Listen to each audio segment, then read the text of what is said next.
What a breath of fresh air new people can bring to your corporation.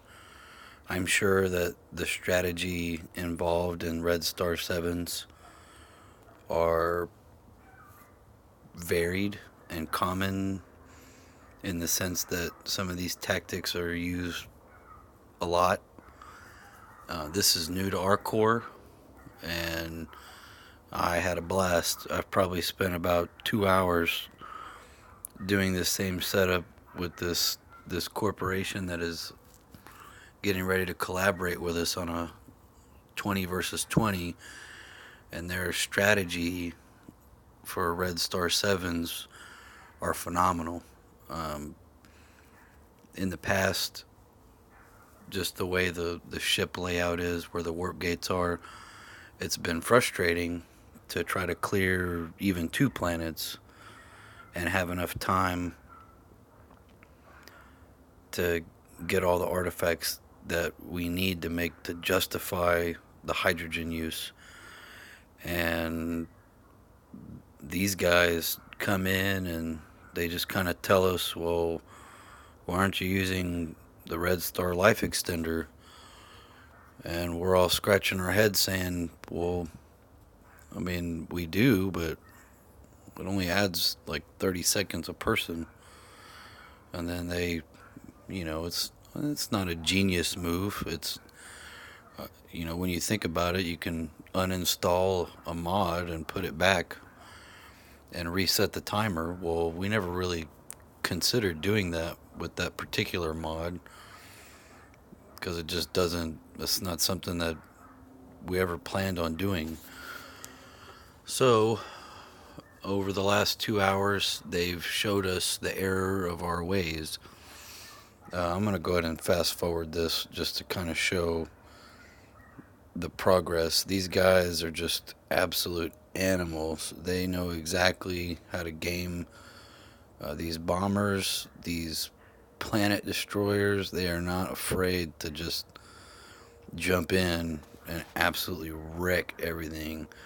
Barriers on most of these battleships. I'm not going to say it's a requirement in their corporation, but obviously it's effective. Whatever system they're using, it's effective. Lots of teleport, of course. That's always a big requirement. The higher you go, you need to get to the battlefield ASAP. That's barrier and teleport is what I have seen the most running with these guys.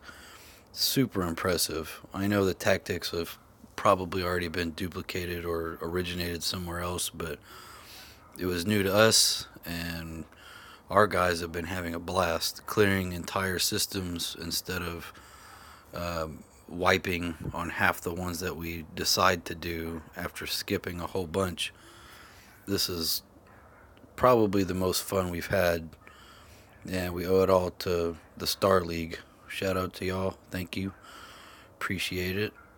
Makes the game more fun. Just dogpile in the middle, throw up your barriers, and then when the barrier's about to fail, get the heck out of the way so the rockets don't completely wreck you.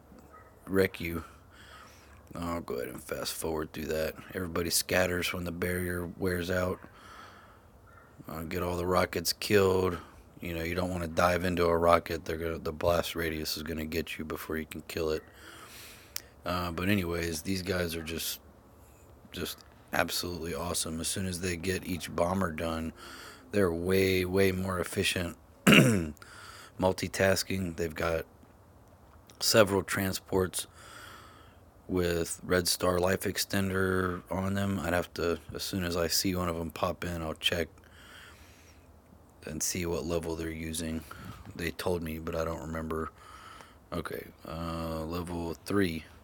So that cost 2,500 credits to get an extra 30 seconds. So you got 2 or 3 of them. That's a minute and a half of extra time, and it takes the pressure off having to manage your transports and your battleships and your miners if you decide to bring those in. And it's just wow. I'm super impressed. This tactic is very effective. You saw the end of it before I started, so I'll just keep fast forwarding through. These guys are just, they go in, they're burning teleport, they're burning mods, they're talking to each other in the chat, saying which one we're gonna go to next, and just essentially ganging up on each planet individually and focusing on the ones that start with a destroyer targeting them, to keep the planets alive. That becomes the priority. You're gonna spend all this cash and hydrogen burning up these mods to keep your system alive. So of course you're gonna save every planet available. Just want to point out this awesome EMP that I do right before these guys get to this Colossus. Let's go ahead and stop him in his tracks. Right there. You're welcome, guys. That was a well-timed EMP. Anyways, so there was a little. I say a little. There's a lot of inefficiency on my part because I'm still trying to figure out the system. I could have easily had those transports moving way sooner, and that costs, the corporation as a whole probably an extra 10K in reinstalling mods, but they didn't mind. They know that, or they found out recently that we don't run our Red Stars this way, and they were happy to help us out.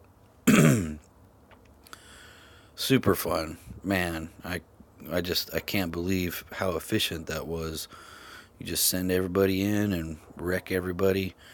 I think they killed every single enemy by the end of it, and you can just see there's just transports everywhere. They're safe. There's no bombers. You don't have to have sanctuary in your transports. You don't have to monitor your teleport time because even if it's a 6-minute refresh, you don't have to worry about it. You just pop your boat in there, throw 30 more seconds on there, and just keep on moving. I think over the last 3 Red Stars that I ran with these guys, I've got about, let's see, 2, 4, 6, 8, 10, 12, 14, 16, 8, about 60 artifacts in 2 hours. Man, thank you guys. I appreciate it. It was very effective. I enjoyed using these mods with you. The barrier especially, we used it, but obviously we're not paying attention to each other, and someone's firing it off, and then get them overlapped, and now you got too many cooldowns, not enough overlap of the protection you need. So thanks again, Star League.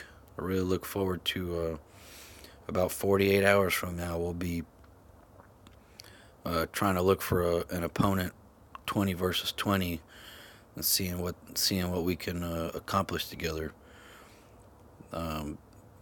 Thanks again. If you guys have any questions, feel free to message me. I'll try to reply if you comment on the video. Thanks again. Y'all have a good one.